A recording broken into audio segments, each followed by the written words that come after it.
उत्तर प्रदेशेर लखनऊर बलरामपुरे अवैध धर्मान्तरणेर घटनाय नया मोड़। हिंदुदेर मुस्लिम बनाते मुस्लिम देश थेकेई 300 कोटी ढुकतो एई জালালউদ্দিন ओरफे छांगुर बाबार बैंक अ্যাকাউন্টে। রীতিমতো रेड चार्ट छिलो एई छांगुर बाबार काछे। एटीएस शुक्रवार जानिয়েছে যে স্বঘোষিত ধর্মগুরু জালালউদ্দিন ওরফে ছাঙ্গুর বাবা গত 3 বছরে প্রায় 500 কোটি টাকার বিদেশি তহবিল পেয়েছেন, যার মধ্যে 200 কোটি টাকা আনুষ্ঠানিকভাবে বৈধতা পায়।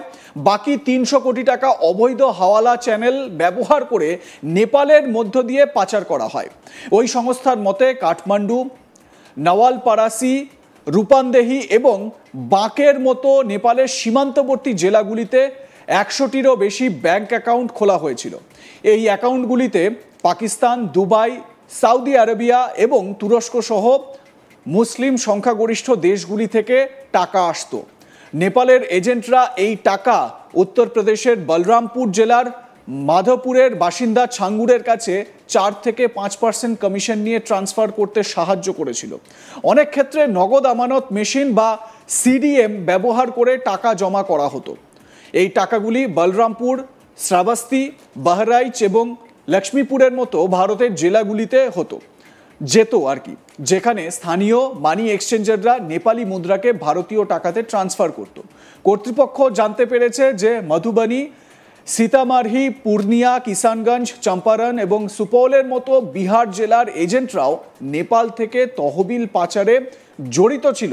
আরও জানা যায় অযোধ্যা জেলা সর্বাধিক পরিমাণে তহবিল পেয়েছে, যেখানে হিন্দু মেয়েদের অন্য ধর্মে ধর্মান্তরণ করার অভিযোগ রয়েছে। কর্তৃপক্ষ ছাঙ্গুর এবং তার সহযোগীদের সাথে যুক্ত 40টি ব্যাংক অ্যাকাউন্ট পরীক্ষা করা শুরু করেছে। এ বিষয়ে আজ তাকের প্রতিনিধি তার প্রতিবেদনে কি জানাচ্ছেন শোনাবো আপনাদের। अवैध धर्मांतरण के सरगनाए या यूं कहें कि मास्टरमाइंड छांगुर बाबा के काले साम्राज्य पर इसमें प्रशासन का बुलडोजर जारी है। हमारे साथ कुछ हिंदूवादी संगठन है, उनसे भी बात करने की कोशिश करेंगे कि आखिर इतने दिनों से ये जो खेल चल रहा था, क्या इसकी भनक किसी को नहीं थी? क्या अगर प्रशासन को भनक थी तो क्या इसमें अभी तक कोई कार्रवाई नहीं की जा रही थी?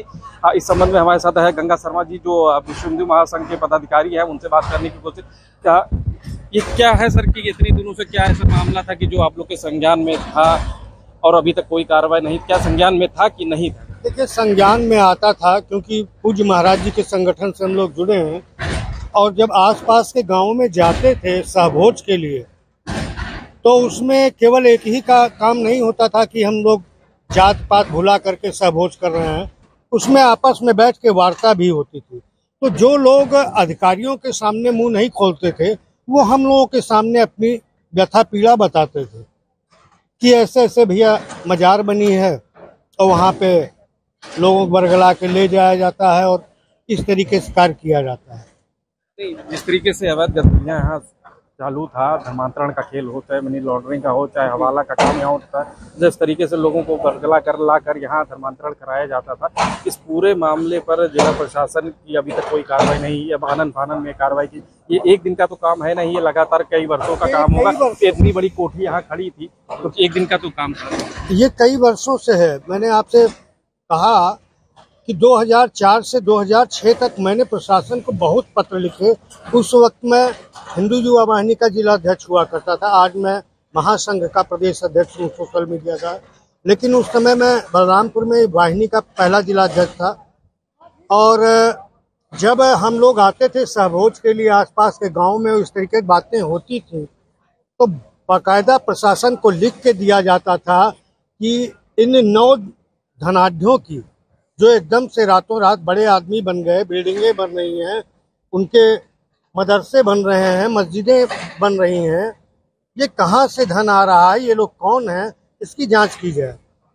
इसके साथ साथ पूरे जिले में नशे का कारोबार बहुत बुरी तरीके से फैला हुआ है और युवाओं को उस तरफ ढकेला जा रहा है नशे की ओर। इसकी ओर भी ध्यान इंगित कराने की कोशिश की थी, लेकिन चलिए ठीक है, आज पूज्य महाराज जी की आज नज़र पड़ी और इस पर कार्रवाई हुई। हम लोग बहुत खुश हैं इस कार्रवाई से। तो क्या लगता है कि जैसे क्या लगता है आपको कि क्या कारण है कि आखिर प्रशासन कार्रवाई नहीं कर रही थी आप लोग को कहने के बावजूद भी?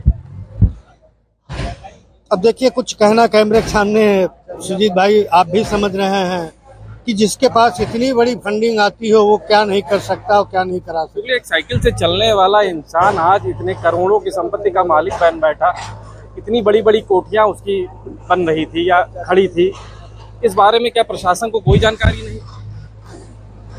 मैं खुद आश्चर्यचकित हूँ। और 2002 में मैं जब जुड़ा तब भी मेरे पास केवल बाइक ही थी, आज भी मेरे पास केवल बाइक ही है। जैसे तैसे परिवार चल रहा है, व्यापार भी करता हूँ, व्यापारी भी हूँ, व्यापार मंडल से भी जुड़ा हूँ और धार्मिक पूज्य महाराज जी के संगठन से भी निरंतर जुड़ के और उनके कार्यों को आगे बढ़ाने का प्रयास करता हूँ। जैसे हमारे साथ और भी लोग हैं, उनसे भी बात करने की कोशिश करेंगे। कब मालूम चला आपको छांगुर बाबा के बारे में? मुझको ये पता अभी कल जो है मीडिया के माध्यम से जानकारी हुई है और ये आश्चर्य का विषय कि इतना बड़ा खेल चलता रहा। अब उसमें क्या कहा जा सकता है? आपके जिले में धर्मांतरण का इतना बड़ा खेल, छांगुर बाबा जो नग बेचा करते थे, साइकिल से चलते थे, झाड़ फूक के काम, फकीरी का काम करते थे, आज इतनी बड़ी आलीशान कोठियों के मालिक बन बैठे। क्या इसकी जानकारी आप लोगों को नहीं पहुंची? अगर जानकारी पहुंची होती तो मैं विश्व हिंदू महासंघ का पदाधिकारी हूँ, जिला अध्यक्ष हूँ, चौधरी विजय सिंह नाम है मेरा। इस पे जरूर हम लोग करते, या हो सकता है कहीं हम लोगों की कमियां नहीं हो, लेकिन मुझे आज खुशी है कि प्रशासन को कैसे भी महाराज जी तक सूचना पहुंची और महाराज जी ने ये कार्रवाई प्रारंभ कराया। और ये नेटवर्क मुझे लग रहा है कि यहाँ तक नहीं है, ये ऑल इंडिया में विदेशों तक आ रहा है, क्योंकि जो आदमी नग बेचता हो और 40 देशों की यात्रा करता हो। नेक्सस है, एक पूरा मास्टरमाइंड, एक पूरा गिरोह है इसमें, इसके पीछे तमाम लोग हैं, तमाम फंडिंग हुई है। जी बिल्कुल। तो इस बारे में क्या? ये फंडिंग यही तो कि जो आदमी साइकिल नग बेचता हो, जो करोड़ों का मालिक हो। हम लोगों का भी संगठन जिले से लेकर प्रदेश, अंतर्राष्ट्रीय स्तर, देश स्तर पर है। आप लोग के भी पूरी वाहिनी के जो भी हैं, आपके पदाधिकारी हैं, महासंघ के लोग हैं, गांव-गांव में बैठे हुए लोग हैं, तो आपके पास ये तमाम जानकारियां तो निकल के आती रही होंगी पहले से भी कि इस तरीके से ये चीजें हैं।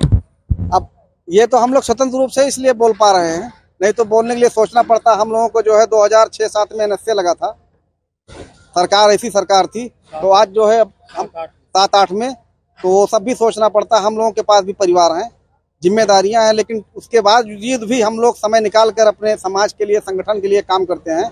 यही सबसे बड़ा समझिए वो है। बाकी डर नहीं है। अब तो हम लोग प्रसन्न हैं कि महाराज जी के उसमें जो है इस तरीके से कठोर कार्रवाई हो रही है और विश्वास दिलाते हैं कि हो सकता है कि हम लोगों का ग्राम स्तर से लेकर और जब जिले स्तर तक पूर्ण रूप से गठन हो जाएगा तो उसमें हर गतिविधियों का जो है सूचना हम लोग वैसे एलआईयू को देते रहते हैं, जो भी जानकारियां मिलती हैं।